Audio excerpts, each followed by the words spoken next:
I never thought I'd be sitting in an empty living room, telling this to a microphone. But here I am. My name is David.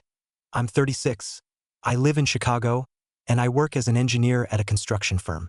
Nothing special, ordinary life, ordinary house, ordinary dog. But 3 years ago, my life turned into a black and white movie where I was the main character carrying the whole world on my shoulders. And when the movie ended, I was told, "Thank you. I'll take it from here. I don't want you to feel sorry for me. I want you to understand. Sometimes the worst thing doesn't happen when a person dies, but when they get better. Because then everything you built on sand crumbles away. And you're left alone with one question: was I ever actually needed, or was I just a convenient crutch?" My wife's name was Hannah. We met when we were both 25. Pretty standard story: colleague at work, shared project, lunch breaks together, then movies, then moving in together. She was an interior designer. Creative, vibrant, with eternal chaos in her bag and a fantastic sense of humor. I'm an engineer to the core. I love order, spreadsheets, and predictability. We complemented each other like plus and minus. The first 3 years were perfect. We traveled, made plans, bought a house in the suburbs. I seriously thought about kids. She did too, but she said she wanted to wait until her career was on solid ground. And then she got the diagnosis: breast cancer, aggressive form with metastases to the lymph nodes. She was 28. I remember that day like it was yesterday. We were sitting in the oncologist's office and the doctor was speaking calmly, but the numbers sounded like a sentence: 5-year survival rate around 40%. Hannah stared at the wall. I squeezed her hand so hard my knuckles went white. We drove home in silence. That night I didn't sleep. I searched for clinics, protocols, second opinions, read forums until 5 in the morning. The next 2 years were hell. Chemotherapy, hair loss, endless tests, surgeries, radiation. She quit her job because she couldn't work. I took over all the bills: mortgage, insurance, medications that weren't covered. I sold my car, my vinyl collection, even the watch I'd inherited from my father. I worked 12-hour days, then drove to the hospital and sat by her bed while she slept. I learned to cook bland diet food, change dressings, read lab results. My friends said I was a hero. I didn't feel like a hero. I was just doing what I had to do. But I never complained.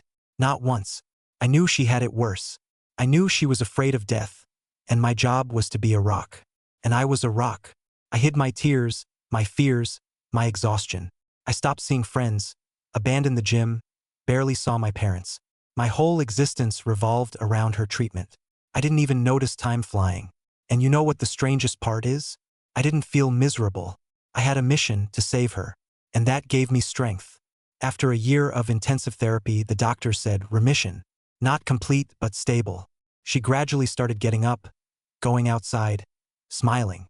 I remember the day she made breakfast for the first time on her own. I cried like a child. Felt like we had won. That now everything would get better. We'd make up for lost time, we'd live normally. But normal never came. Hannah had changed. She was grateful but somehow distant. She often stared out the window, stayed quiet, turned away when I tried to hug her. I thought it was post-traumatic stress, depression from the illness. I booked her an appointment with a psychologist. She went a couple of times, then said she didn't want to. I didn't push. I understood she'd been through hell. She needed time. But time passed, and a wall grew between us. I was still working myself to the bone because we'd gone into debt. I postponed vacations because bills had to be paid. She, on the other hand, started going out, meeting friends, joined a fitness club. I was happy. She was coming back to life. I didn't even notice that I wasn't part of that returning life. One evening, about 6 months after remission, I came home exhausted, ordered pizza, put on a movie. She sat across from me and gave me a strange look. I asked what was wrong. She paused, then said, "David, I have something to tell you. I want a divorce." I didn't hear her right. I asked her to repeat it. She did, and added, "I can't live like this anymore. I almost died, and I realized my life isn't what I wanted. I want freedom. I want to travel, do what I love, meet people. You've always been my support, but I don't want to feel obligated anymore. I want to live for myself." I sat there staring at her. Everything inside me stopped. Couldn't believe it. I asked, "Is this a joke?" She shook her head. I asked, "Is there someone else?" She said, "No, I just realized we're different." I asked, "What about everything we went through? What about me?" She answered, "I'm endlessly grateful to you, but gratitude isn't love." I've remembered those words forever. Gratitude isn't love. I didn't cry then. I stood up, walked outside, got in the car, and just sat there for hours. I didn't know where to go. The world had collapsed, but I didn't feel pain. Only a strange emptiness, as if I'd been unplugged. A week later, she moved out, rented an apartment downtown, took her things, left me the house and the dog. Before leaving, she said, "You'll be fine. You're strong." I nodded. I'd always been strong. But when the door closed behind her, I fell to my knees right in the hallway and couldn't get up. The next few months were the darkest in my life. I couldn't sleep, couldn't eat, went to work like a zombie. My colleagues didn't know what had happened. I didn't tell them. I just pretended everything was fine. But at night, I'd reread our old messages, look at her photos, and think, where did I go wrong? I searched for answers online. Forum, articles, vidéos. I came across stories of other men whose wives left after illness. And I realized I wasn't alone. A lot of guys go through the same thing. They give it everything they've got. And when the woman recovers, she wants a new life. And often there's no room in that new life for the person who held her hand in the hospital room. But you know what hurts the most? She wasn't cruel. She didn't scream or insult me. She just told the truth. And that truth hurt more than any scandal. Because I suddenly realized all those years, I wasn't her husband. I was her rescuer. And rescuers usually get fired when the crisis is over. I started seeing a psychologist. At first I didn't want to. What kind of man goes to a psychologist? But I realized I was losing my mind. The therapist told me something simple. You did everything you could. You saved her life. But you're not obligated to be her shadow. You have the right to your own life. I cried for the first time in months. I slowly started to rebuild. Reconnected with old friends. Went back to the gym. Bought myself a motorcycle I dreamed of since childhood. I spent more time with family. And gradually I started to feel alive again. But there was still a residue inside me. One question tormented me. Did she ever actually love me? Or was I just a convenient accessory to her life? I don't know the answer. And I probably never will. One day, about a year after the divorce, I randomly saw her at the supermarket. She was standing in line with some guy, laughing, looking happy. I hid behind a shelf like an idiot and just watched. I wanted to walk up and ask, "Are you happy?" But I didn't. I turned around and left. At home, I sat in the kitchen for a long time and thought, and I came to a conclusion I probably should have reached earlier. Her happiness isn't my responsibility. My happiness is mine. I did more for her than anyone else ever could. And if she chose to leave, that's her choice. My choice is to keep living. Now I'm almost not angry anymore. Sometimes I'm sad. Sometimes I remember the good times. But I don't regret that we were together. I only regret losing myself in the process. And that I didn't realize sooner. Real love isn't self-sacrifice. It's mutual exchange. And if you haven't subscribed yet, subscribe because the hardest part is still ahead, how I learned to live again. So, let's continue. I told you how Hannah left and how I ended up alone in the house we built together. Now I'll tell you what happened next, because the hardest part started exactly when she stopped being part of my life, but her shadow still hung over me. The first few weeks after she left, I lived like a robot. Wake up, drink coffee, go to work, come back, eat whatever, go to bed. I couldn't watch TV because it had shows we used to watch together. I couldn't listen to music, we had a shared playlist. The house felt too big, too empty. I couldn't even walk the dog properly. She kept looking for Hannah, running to the door every time someone rang. I tried to drown the pain in work. Took overtime, went on business trips, took on projects nobody else wanted. My boss was surprised. He thought I was having a midlife crisis, but I just didn't want to go back to an empty house. But at some point, my body said, "Stop." I came down with a bad flu, lay in bed for a week with a fever of nearly 104, and it was a strange relief I could just lie there and not think. Of course, when I started getting better, I realized the pain hadn't gone anywhere. It was just waiting, and that's when I decided I need help. I called an old friend, Mike, whom I'd barely spoken to in the last 2 years because I was busy with Hannah's treatment. Mike listened, paused and said, "Dude, you're an idiot. You should have called me way sooner. Come over, I'll buy beer." And I went. We sat in his garage until 2 in the morning, me talking, him listening. He didn't give advice, didn't say, "I told you so." He was just there. And that was the first relief in months. I started gradually re-entering social life. My coworkers noticed I'd stopped being a robot. They invited me to a company party. I went. There I met a girl named Laura. She worked in a different department. We started talking. I told her what had happened, not everything, but enough. She was sympathetic, but not pitying.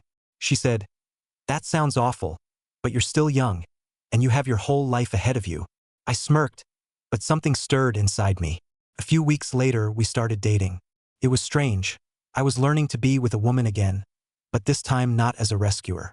Laura was independent. She didn't need me as a crutch. She had her own job, her own friends, her own interests. We went to the movies, took weekend trips out of town, just talked in the evenings. And I realized I could be not just someone who gives, but also someone who receives. But it wasn't easy. Sometimes it hit me. I'd compare Laura to Hannah, wonder what would have happened if Hannah had stayed. I got angry at myself for those thoughts because they weren't fair to Laura. But I understood that this was normal until I stopped comparing. I couldn't move forward. About 6 months into our relationship, Laura told me something important. She said, "David, I know you've been through hell, but sometimes you act like you have to earn the right to be happy. You don't, you just have the right." And that hit home. I realized I still felt guilty. Guilty toward Hannah for being alive, for laughing, for loving again. As if my happiness were a betrayal. And I started working on that with my therapist. We unpacked my beliefs that I had to be strong, that I wasn't allowed to complain, that my value was measured by how much I could give to others. It turned out those roots went back to childhood. My father always said a man must be a provider, and emotions were weakness. I carried that weight my whole life, and Hannah's illness only amplified it. But when she left, I was left without the role that defined me. And that became the beginning of a new version of myself. I stopped being the husband of a sick woman. I became just David, an engineer, a friend, a son, a guy who loves grilling and biking. I started doing things I'd put off. Signed up for Spanish classes, bought a guitar and started learning to play, even though I'm tone deaf, but it was fun. About a year later, I completely stopped looking back at Hannah. I wasn't angry at her, but I didn't love her anymore either. I accepted that our relationship had been something like a life lesson. She taught me to be strong, but I stopped being her shadow. But the most interesting thing happened last winter. I randomly stumbled upon Hannah's Instagram page. She had a profile with tons of photos. She was traveling across Europe, in Paris, Rome, Barcelona. In the pictures, she was smiling, new people around her. I looked and felt nothing. Not pain, not bitterness, not jealousy. Just calm. I realized I had fully closed that chapter. I didn't write to her, didn't like any photos. I just closed the tab and went to cook dinner for Laura. And in that moment, I realized something important. We don't have to stay with the people we saved. And the people we saved don't have to stay with us forever. Life doesn't end with a breakup, it just reformats. By the way, Laura and I are still together. We're not rushing into anything serious, we're just enjoying every day. I've realized that marriage isn't a destination, it's a state of being. And it's better to be in a relationship where you don't have to be a hero. You can just be human. I don't want to save anyone anymore. I just want to be by their side. And you know what else I realized? A lot of men stay silent about this. We don't talk about pain because we were taught it's shameful. But I want to say to every man watching this video, your feelings matter. Your exhaustion matters. And if the woman you loved leaves after you helped her get back on her feet, you have the right to be angry, to cry, to be weak. You don't have to be made of iron. Iron rusts, but a person can heal if they give themselves permission to. I wrote this story not to get pity. I wrote it so you'd understand. You're not alone. There are hundreds of thousands of men going through the same thing. And we get through it. We get through it because life goes on. And there comes a moment when you wake up and realize the sun is shining, it's easy to breathe, and the pain is no longer sharp but dull, aching, but it's become part of the background, not the main theme. Today, I wake up in my bedroom, hear the dog barking and the smell of coffee Laura brewed. I go to work, do projects, meet up with friends. Sometimes I remember those days in the hospital, and I thank myself for being there. But I no longer live in the past. If you're right now at the point where I was a few years ago, when everything seems meaningless, when you ask yourself, why did I even try? I'll tell you. You tried because you're human, because you loved, because you did what you thought was right. And it wasn't for nothing, it was your choice. And now it's time to make a different choice, the choice for yourself. I don't know if Hannah ever read my story. I don't care. I only wish her well, because she was an important part of my life. But my life now is mine, and I'm building it myself. Thank yourself if you've been through this. If you supported someone through illness and then were left behind, you're a hero. But heroes rest too. And you deserve peace. I'd be glad if you wrote your own story in the comments. It matters to me to know I'm not alone. And you matter too. And if this video helped you even a little, hit like. It'll let me know my voice was heard. Don't forget to subscribe. There's still a lot more to talk about. Things men usually stay silent about. This is only the beginning. Thank you for listening to the end. You deserve better. Remember that.